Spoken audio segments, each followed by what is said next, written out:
Hey guys, it's Andrew with GY6 Vids. We got a firearm today that's very unique. It's the first of its kind. This is the DP-12, first ever double barrel pump action shotgun. Let's get into it.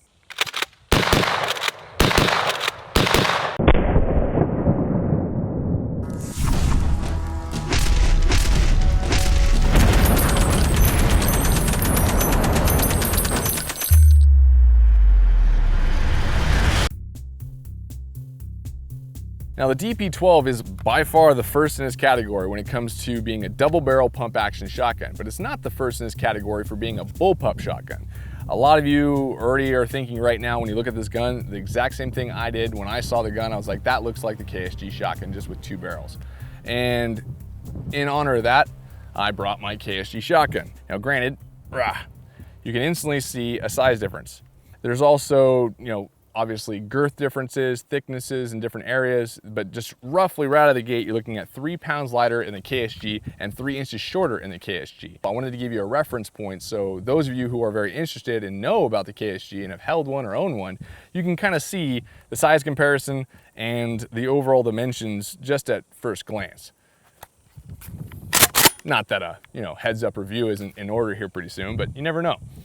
The shotgun right out of the gate, when I pick it up, you instantly feel the weight. That's the first thing I felt when I grabbed it. I was like, I didn't feel an ergonomic issue. I didn't feel anything else except for, wow, this thing's heavy. And then I looked into the action and the receiver of the gun and found an instant answer of why it's so heavy. This is made from a single block of 70-75 aluminum. They mill it out, they do all the CNCing of this product, and they get it spick and span inside. So you're looking at reliability and longevity out of the action of this gun. With this gun, you have 2 barrels. So now you have 2 barrels lined up with 2 tubes. So when the gun is cycled and you push that round into the chamber, you're feeding 2 shells at once. You're not feeding one at a time. So with this gun, as it cycles forward, boom, you have 2 shells that drop down and you have 2 shells that come up into the barrels. There is no selector switch. And some people are gonna find that very useful because you don't have a selector switch like you do on the KSG with the DP-12. This one feeds 2 at a time, bam, bam, 2 at a time, bam, bam. So you can dump all 14 to 16 shells without having to worry about a selector switch, which is a positive thing. Now on the other side of the coin, because you don't have a selector switch, you can't tell the firearm which tube you wanna use. The nice thing about a selector switch is you can put in, say, all slugs on one side and all double-aught buck on the other. And for a tactical situation, you can choose what you want. So for instance, law enforcement or military, you can have beanbag shells over here for less lethal, and then you can have double-aught buck for the real stopping power. So it's a pro and a con. The other positive thing about this type of action is you now have 2 barrels. So the shells drop down and they instantly get pushed up. There's no issue with having to roll the shells over. It's inline system, right in where you want them. And today's video, we're gonna go over the details about that to see if the reliability is there. But before we get into the shooting portion of this video, I wanted to talk about the overall mechanics of the gun itself. If you could take this off and you can cycle this gun by hand, just like a regular forehand on a shotgun, no issues there whatsoever, but it's definitely giving you some leverage to have that vertical foregrip. As far as the release goes, you have your forehand release down here right in front of the trigger guard, and it's ambidextrous, so left or right side, you're gonna be able to release that forehand and cycle it through. Safety mechanism, you have safety on both left and right side, ambidextrous safety, so you can use it with a right-handed shooter or a left-handed shooter, doesn't matter. Just like the release for the forehand, ambidextrous allows you for more versatility for different types of shooters, which is nice. The way this gun functions is you shoot right to left, so you're gonna shoot right to left every time, boom, boom. This firearm will shoot 2 3/4 inch and 3 inch shotgun shells. It's up to you. You're looking at 6 in each tube when it comes to 3 inch shells, plus 2 in the chamber, so a maximum capacity of 14. Or you can have 7 in each tube with 2 3/4 inch shells with 2 in the chamber, which gives you a maximum capacity of 16. The grip on this gun is very positive. It's got a rubberized texturing in the backside, but a molded texturing in the front. It's not very aggressive in the molding aspect of it, but the texturing on the rubber part of the grip gives you a very positive purchase on the firearm. So as you're cycling this through and you're shooting these 12 gauge shells, you feel like you're in control of the gun. The stock on this firearm has 2 springs underneath the pad. So not only do you have the rubberized texturing of the butt pad, but you also have 2 springs underneath this that help mitigate that recoil. As you're shooting this, you're gonna feel the weight in the back of the gun, but it's gonna be more leveled out when you have full tubes of shotgun shells because the weight's gonna kind of pull forward. As you're shooting the shotgun and when you're loading it up, you're gonna have viewing windows right alongside the tube. So you're gonna be able to see those shotgun shells filling up as you go. And also it's gonna give you visual reference as you're shooting if you're getting low on ammunition. Fuel stripping and maintenance of the shotgun is a little bit harder than I would like. With shotguns, I like them to be easy to maintain, versatile, and reliable. Those are the things I look for in a 12 gauge. But obviously with the double barrel pump action bullpup shotgun, you're gonna have a little bit more moving parts, a little bit more mechanical, so it's gonna take some more time. Let's get into that aspect right now and show you how to break this down and clean it, and then we're gonna move into the rest of the video for shooting this thing downrange. To properly fuel strip the DP-12, you start by removing the recoil pad and the backside of the stock. Then you loosen the socket head cap screws to loosen the recoil pad shroud. After uncocking the firearm, you then remove the rear assembly pin. At this point, you've removed both left and right screws from either side of the receiver. Adjust the fore end to the rear to be able to access and remove the lower grip assembly screw. You now can completely remove the rear grip assembly. To be able to remove the bolts from the receiver, you must first remove the left and right side socket screws. Once the screws have been removed, you now can remove the bolt retainer plate and bolt sled. At this point, you should be able to remove both bolts from the receiver and clean them as necessary. The DP-12 utilizes true choke tubes. Using the provided tool, you can loosen it and then further loosen it by hand. Aftermarket door breaching choke tubes can be installed on the DP-12 if desired. Wanting to stick to all stock parts in this full review of the DP-12, we opted out not to use the door breaching choke tubes. After cleaning and before reassembling the DP-12 shotgun, we lubricated all moving parts with Breakthrough Clean's high purity gun oil. This ensures proper function of the firearm during the testing process of this video. Let's do what you guys have all came here to see, which is shoot this thing downrange, see how it looks, see how it performs, and most of all, in my opinion, see the reliability of cycling 2 shells at once into the barrels. Never know. All right, guys, so we have 3-inch double-aught buck shells in here. I wanted to make sure to see how this cycles and how it feels with double-aught buck and 3-inch shells. A lot of people request that after doing a shotgun test because shooting 2 3/4-inch shells is one thing, shooting 3-inch shells and double-aught buck is another. So we got 4 sticky targets by Birchwood Casey up there. I'm gonna go right, left at the top, pump real fast, go left, right at the bottom, and see how fast I can get on target with this shotgun. We're about 20 feet, so CQB situations, close quarters battle. It'll give us a better representation about how it performs with 3-inch shells, double-aught buck, and being somewhat accurate for being a short-barreled shotgun. Let's see what happens. Going right, left, and then bottom, left, right.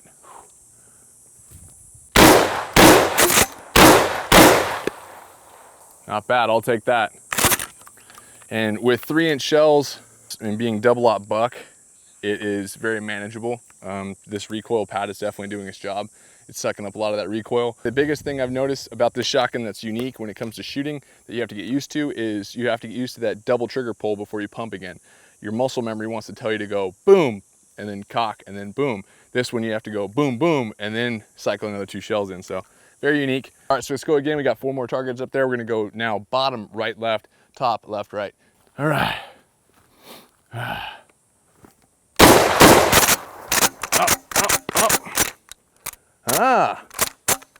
Let's clear this real quick. All right, well, that worked. What happened there was, rather than pulling both shells out, one of the shells got stuck. So it was a failure to feed in the aspect it didn't eject the spent shell. The right one did, the left one didn't. So when I went to cycle this back, like so, and let both shells go up into the tube, the left one couldn't because the shell was still stuck in that left tube. So failure to extract, which caused a failure to feed. It's just kind of a pain in the butt. I noticed once it got stuck like that, I had to force this one back into its tube, kind of like that, and then hold it, and then cycle forward to let that stay in the tube, and then cycle it again to get it out. Kind of interesting. That's why we do testing, right? We can figure out the details about what's messing up. But in order to get that shell out, you just push back on this little handle here, it releases it, and you can take out your shell, just like that. Interesting. Let's put the 2 back in there, shoot the top 2 targets again, and see if we have a problem with the extraction. So we're gonna load this one in there, whoop, and then we're gonna load this one in there. All right, eyes and ears back in. We have them loaded. Let's go at the targets. Yeah, I mean, that's on par. It's not dead center, but it's definitely gonna work. Let's see if this extracts these shells this time.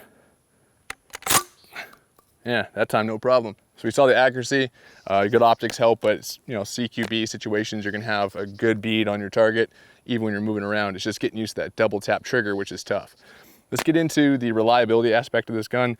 We already saw a failure to extract and a failure to feed on that. Let's see what happens when we pump 100 2 3/4 inch shells through this thing in a row, see how many problems we have with it, and see if we can figure out the issues that this thing is causing. All right, well, some say the DP-12 probably can't be aimed because you have two barrels that are side by side, so you can't really aim pinpoint. All you have to do is compensate for that. You bring it slightly over because you know the first barrel that's gonna fire is the right, and you can have a pinpoint shot. Let's see if we can do it on the watermelon. We're about 15, 20 feet away, and we're gonna stick a slug round inside of it. Be good to go. Let's take a peek at this watermelon.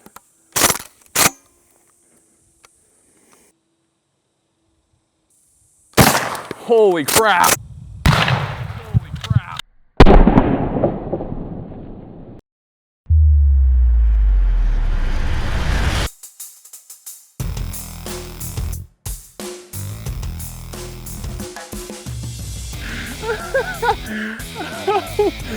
Oh my God. All right, guys, we're 30 feet away from those steel targets right there. So we'll see what happens with this one. We got 100 2 3/4 inch birdshot rounds. You're looking at that universal game load. Let's get into it. 100 shells out of this thing. Let's see if there's any issues, see if we have any failures to feed or double feeds with these shells like a lot of bullpup shotguns have, because a lot of these bullpup shotguns with two tubes, they have to feed a shell over and then into the barrel. With this one, they're in line with the barrel, so they just feed up and then in. I doubt there'll be any failures to feed or double feeds. Let's take a peek. Okay, so we have 14 in here. We have 7 in each tube. We'll be able to check to make sure that you're full up on each side. It won't take any more. What we're gonna do here is we're gonna cycle 2 shells into the chamber, 2 in the tube, and then put 2 more back in. So we got 16 at a time. All right, let's see how it feeds. Let's go slow at first, then work our way up to a faster pace. Not bad. Far right.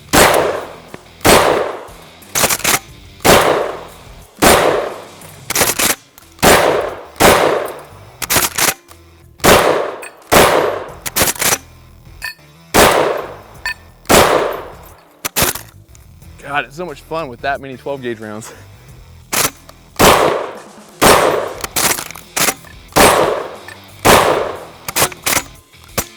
Okay, so we fed all 16, no problems. I'm gonna try to show you what I'm talking about when you can do double feed in here. So you put both shells in and just take both fingers and push them both into the tube and you're good to go. So far, so good. 16 more.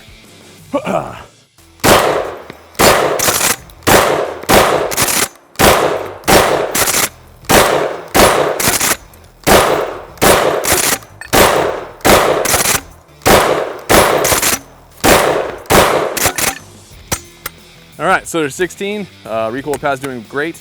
Gun's performing well. Everything's going well. Barrel is getting hot, that's for sure, but you don't feel it. Like obviously when you touch it, you feel it.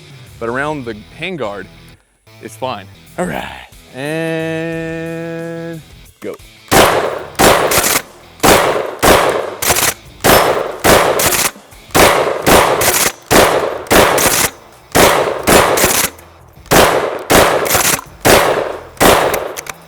A little sticky at the very end of that one.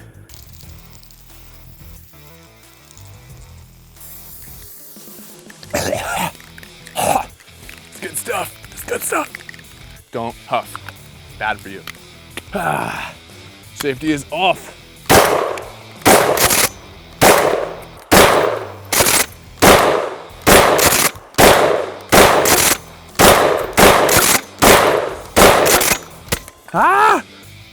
Ooh, have a bit of a trigger flinch. It happens, it happens. But we did have an issue with a feeding issue. It didn't cycle 2 more rounds in. Let's see if it, yeah, see, it's not even picking those up. Okay, that time it did. So, failure to cycle. I mean, it shot out the 2 shells, no problem, but it didn't feed 2 more rounds in. So failure to feed, let's keep going.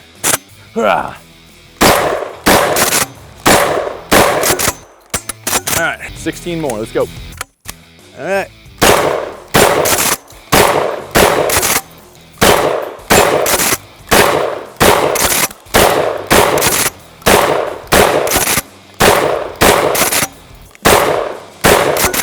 Come on.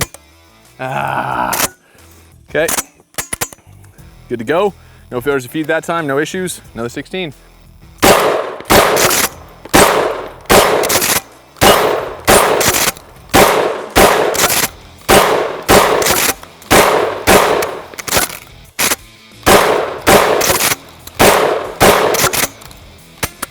Okay, so we only had a slight snag. Yeah, 16 more. Let's keep going. Well, I lost track of the count of the shells because out of the 100, yeah, that was 2. So easy to load 2, just pah. I like it. Out of the 100 shells, we're already at the last 4. Who would have thunk? Time flies when you're ripping out double barrel pump action. 4 more, last 4. Let's see what it does. Ah. Ah. Nope, we're good. No! Really? Apparently, the last 2 shells are having a failure to feed. Wow. Huh. Interesting test here. Okay, eject, no problem. I have a theory.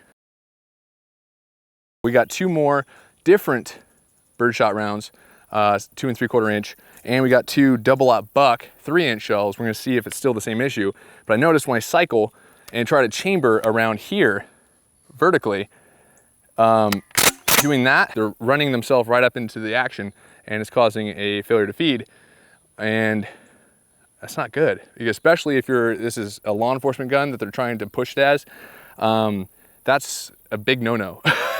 Because if you're in CQB, close quarters battle, with law enforcement and you're clearing a house and you're coming here and you want to charge your gun to come up on a target and you can't, and you go click, click, or not even that, you're just going, son of a God, and you get shot. That's not good. Okay, so we got 2 more fresh, brand new birdshot rounds in there. Not the ones that were sticking originally. Let's push 1 in, 2 in.